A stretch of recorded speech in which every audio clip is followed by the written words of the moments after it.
Hey guys, this is Brian Shields with Drummer's Choice Tutorial, and today we're talking about dynamics. Dynamics for a drummer are so important to the music that you're playing. What if it's live or what if it's in the studio? They make a huge difference. And the reason I say that is when what if you're in a church service, you're at a concert or so forth and so on, when you have a full band, the drums are not necessarily the most important instrument, but the most evident instrument. You're going to hear the drums, you're going to feel the drums. If you're in a big arena, you're definitely going to feel the drums in the house mix. I'm a sound engineer too, so drums are probably the foundation of any musical mix. In saying that, it's very important for the drummer to make sure they are paying attention, they are connected with the music they're playing. They know where to go up, where to go down, where to get loud, where to get soft. And I like to break that down as far as not just the volume, but kind of subcategories. One is making sure you're paying attention to whoever's leading, what if it's your music director or what if it's your worship leader if you're in a church service. Um, Generally, though one of those two people will give you direction on where the song is going.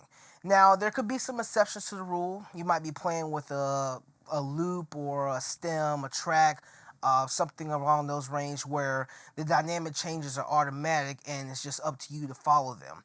But even with that, you have to pay attention to that. So if you're not following the worship leader or the music director, you have to follow the track and make sure you're going up where the track goes up, going down where the track goes down.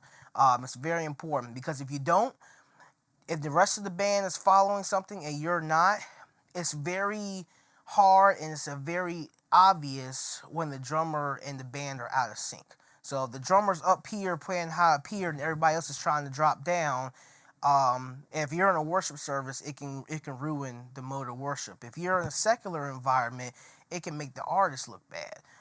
So it's very important to pay attention to whatever you're following, whether it's a computer or what if it's a human. It's very important. The second thing I want to break that down into is the feel and flow, and this is more geared towards the church environment. If you're playing in a Sunday morning worship service, um, typically a lot of churches that I play at, they kind of like the freelance. There's a few churches I play at where they play with stems and tracks, but a lot of worship services they kind of just go with. I mean, every song has a basic structure: verse, chorus, bridge, back to the chorus in the song. But a lot of people will jump around, and depending on how the flow or the feel of the service is going, they might change the dynamic of it. So if they want to get quiet, get quiet. Make sure you can feel where it's going, and sometimes you don't even need direction. That's where the feel part comes in.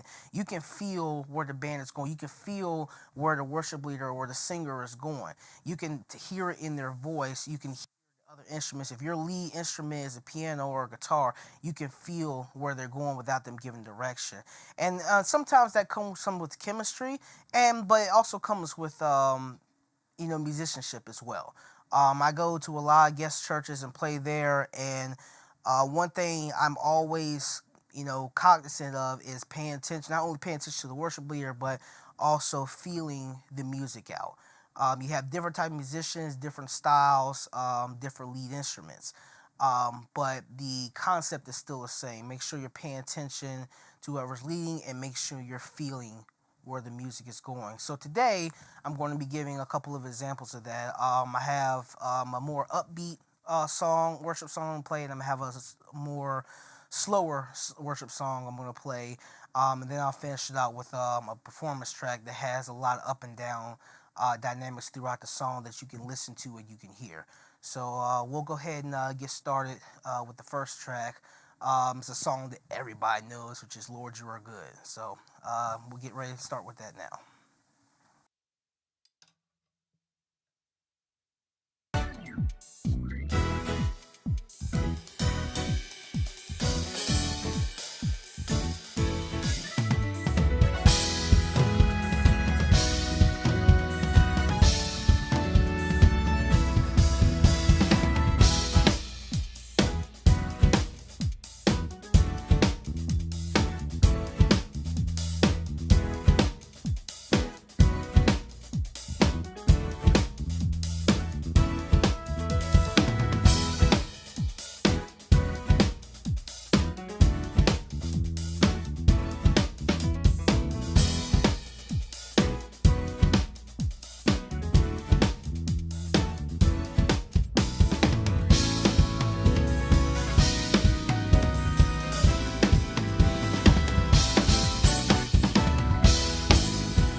All right, so that was Lord Your upbeat song.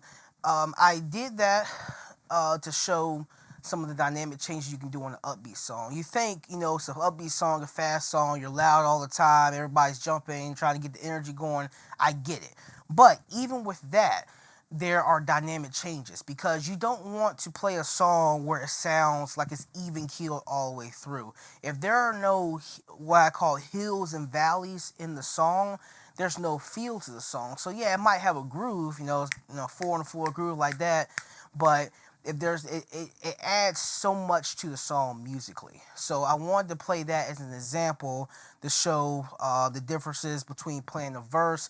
As you can hear on Lord You're Good, there's a verse, there's a pre-chorus, and there's a chorus. So on that section, you can hear on the pre-chorus there it's kind of like a build, and musically it's super simple because it's just a walk up chord wise, it's a you go A B C D, it's a walk up, so you can kind of use that as a bridge to walk up volume wise. Every song's not like that, but I picked this song on purpose so it's easy to hear that. So you're basically going from the plane that you were at on the verse and you're walking up or building up to the chorus, and then you're high in the chorus, energy's good, it's the hook of the song.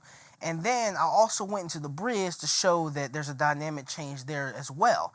Now the difference is I'm not necessarily increasing in volume because you're up for the chorus, and then this song in particular you're starting up right on the bridge as well, you're going right into it. The difference is that I did was I switched from my ride to an open hi-hat. So it was a more of a musical dynamic change than a volume dynamic change, but you could hear the change in the two different parts, and that's what I'm trying to get at.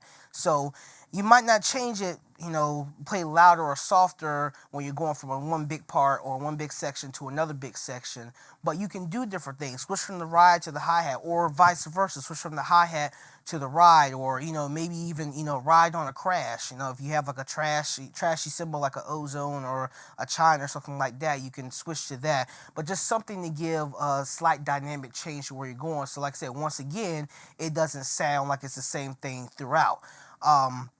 And some songs might call for that. Still, change it up. You might want to change the groove a little bit, change your pattern a little bit of how you're playing a song. 4 on the floor songs are very basic, they're very commonplace, but there's little things you could do to make it feel a little bit different, even if it's just hi-hat work. So that was my example with Lord You Are Good.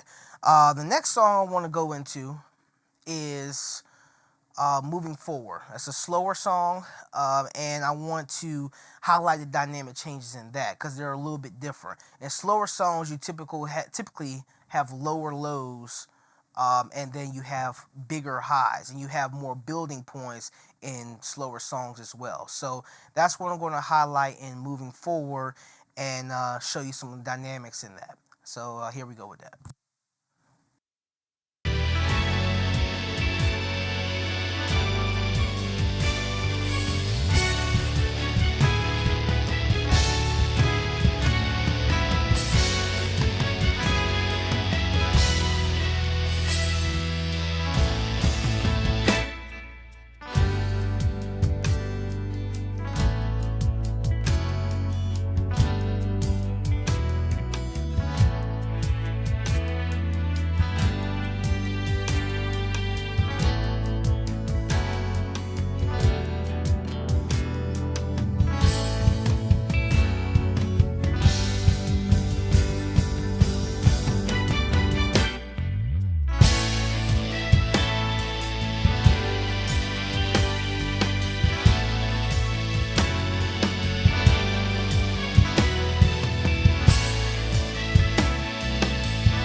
That was moving forward.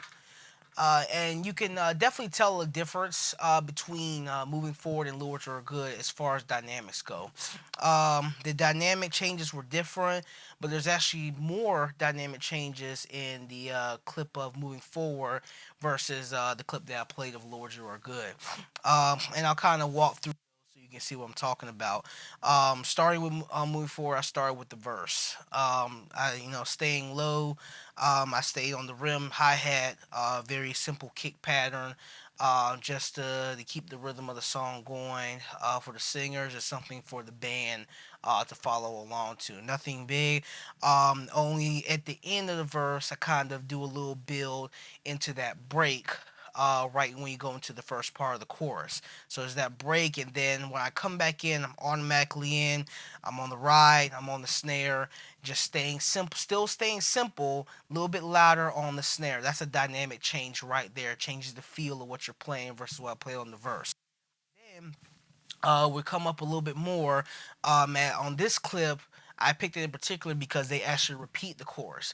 This time they repeat the chorus, they repeat it a little bit bigger. So I kind of get a little bit bigger. I might add an extra tom fill or two in there, maybe a couple more crashes in there.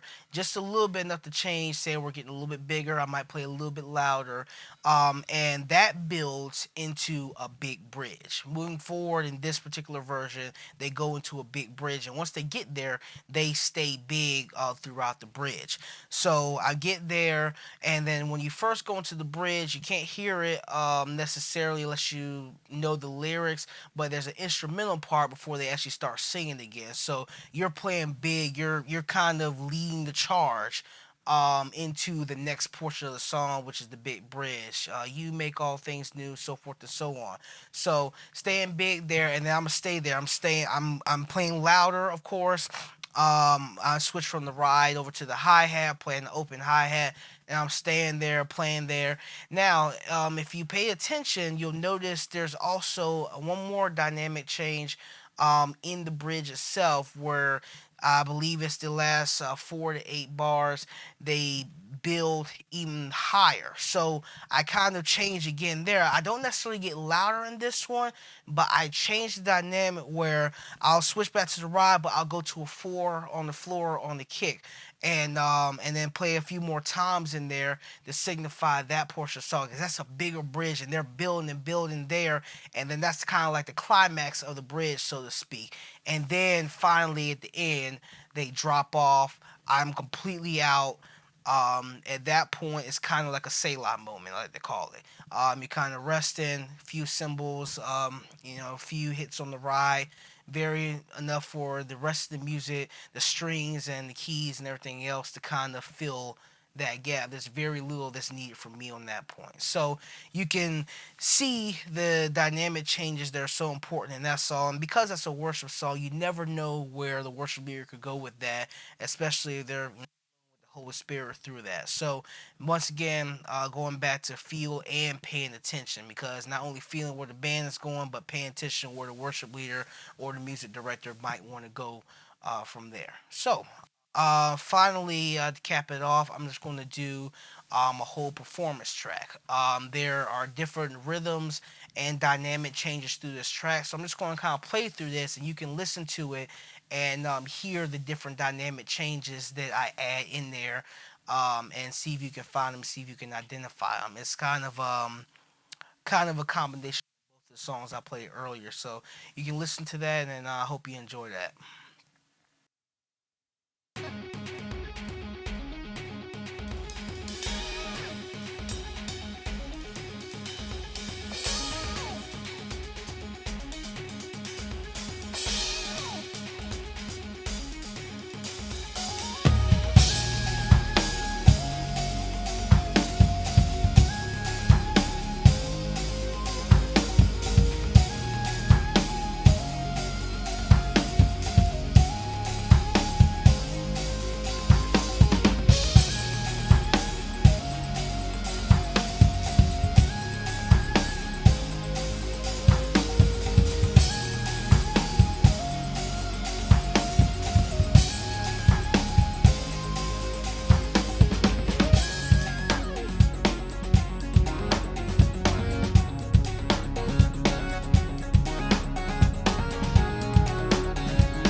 So that's all I have for you today.